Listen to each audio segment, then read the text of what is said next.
The first proper show I did was Pukimanu episode 1. Bruno Lawrence and I were part of a bikie gang that rode into town to cause trouble in the town of Pukimanu, which was quite a good series actually in the day.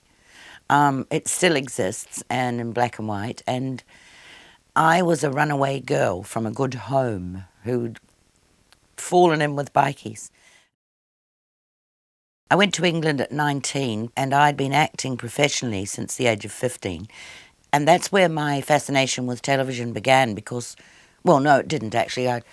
I'd been fascinated by it since sitting in Stan Dallas, the radio doctor's shop in Hai Tai Tai, way back the night television started in New Zealand. With my brother Michael, we sat on the floor and were entranced by this machine. It was a documentary about geese flying, but it was the power of it, you know, the sense of what television could do, you know, literally educate, inform and entertain, as they used to teach us at TVNZ. Educate, inform and entertain. So I loved the idea of television, and when I went to England it was black and white and big clunky cameras, and the studio I'm wearing Taylor Street in Wellington, and I went to the BBC at White City out of London, you know, and it was an enormous pulsing throbbing place with colour, and I just thought it was heavenly. That made me, I think that something clicked then. I thought I'd love to get behind these cameras. I came back in one of those wanting to heal a bit moods, you know, and I saw Close to Home and I thought, what is this dreadful show, I have to say. I mean, it was pretty dire. I suppose that it wasn't just quite as glossy as one had been used to. And people said, you'll, no time at all, you'll be in Close to Home. And I said, oh, I don't think so. But of course, I was offered by Ross Jennings, who was a wonderful man, the opportunity to play a 38-year-old nymphomaniac housewife from Te Puke. I had this big tall daughter of 15, and I was at the time about 25, and I took it and ran with it, and it was huge fun. I was in a play with Bruce Mason, famous trailblazing playwright and actor. Bruce was very interested in the New Zealand accent because it wasn't used on the stage or the screen. It was very, you know, English repertory in 1957. So we were backstage at Downstage and just mucking around doing accents, and Bruce said, Ginette, I think you should be in our review and be somebody. And I said, me? Because I was 16 and, you know, sort of gormless. And he said, yes, think of a name. Think of a name. Go on, Nick, come up with a name. And I just went, Lyn. And he said, where do you live? Where do you live? And I said, well, Lyn of Tawa. But that was because people used to ring up the radio, talk back and go, it's Brenda of Wainui. They never said from, said of. He said, great, Lyn of Tawa. Right, well, do a monologue. And I said, what on? He said, I don't know, Roger Hall and I will help you write it. So we all sort of coddled together. They both sussed that I was very wet behind the ears and very innocent. So it was a monologue about free love and freedom of expression and how everyone should sort of be at it, you know, all the time.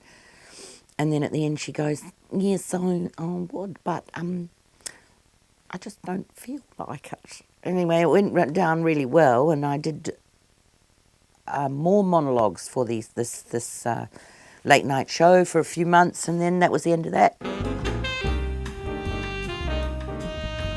They were doing a variety show called, I can't remember what it was. It was a bit lame. But he gave me a spot. I did like a 3 or 4 minute monologue on each variety show. Blah, blah, blah, blah, blah. And it just took off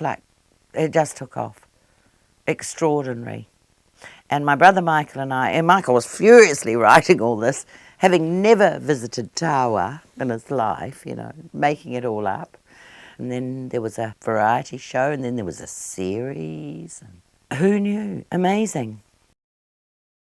I said to Ross Jennings, I really want to direct, and I respect you, and if you think I'm not capable of it, then I'll accept that.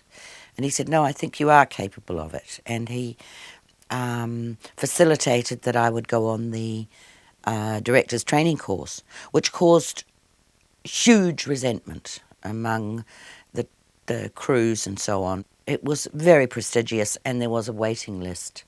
And I was a young, flibbity-gibbet woman actress.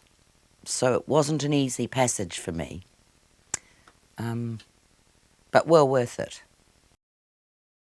The Fire Raiser was set in a small town during the First World War. This is an example of how Peter Sharp and I were a perfect creative partnership, because from the moment I read the script, I could see John Trimmer as the arsonist. Now, I didn't know John Trimmer, and I knew he was a ballet dancer, and he'd never done any acting.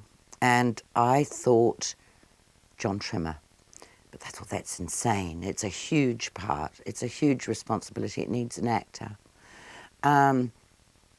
Peter Sharp then went off around the country auditioning men. None of them were right. And we were sitting at our respective desks one day, and he said, you know what?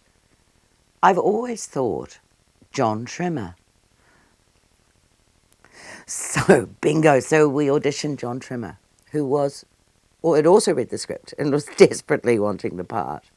He was terrific, because the novel required this man to leap great distances, and arson is kind of sexual, and it was a kidult drama, so we had to convey that sexual excitement at the fire, but in a kidult sort of way. Very, very ambitious. I went into the Avalon Caf the day after it went to air, and Philip Sherry's brother Joe, who ran the caf, said, what happened there? That was terrible. And I thought, terrible. And then I noticed people were not meeting my eye, and little shocking. I'd poured my energy and passion into this thing. We were hitting our straps by the time we were taken off air. We were really pumping. And John McCrae made a speech at one of his birthday parties and said Peppermint Twist was one of the things he was most proud of, and that it was ahead of its time. I still get quite emotional about it, I have to say. Pamela Meeking-Stewart was working quite hard on a drama doco series called Pioneer Women. So I directed the story of Etty Rout, a New Zealand woman who fought for safe sex practices in World War One, and a lot of it was set in Paris, and we had to be very inventive, shooting the Gare du Nord at Paicock railway station. And then I went on, and Pamela herself directed me as Hera Ngongo, who was a fascinating part to play, because she was essentially a Maori woman. She had been kidnapped as a small baby by wandering Maori and brought up as a Maori woman, and had only been discovered in her late 60s. She had to age my character from 15 to 68. So that was a really cool opportunity. I'm not sure it was my best work, but of course it won, and I won an award for that. And I'm very grateful for that award, but it ticked all the boxes. It wasn't a comedy. I was quite sad at the end. I aged, and I was Maori, and so I won awards. I won an award, you know. There's a formula to it. If it had been a comedy, it would have been 10 times harder to do and probably not got an award.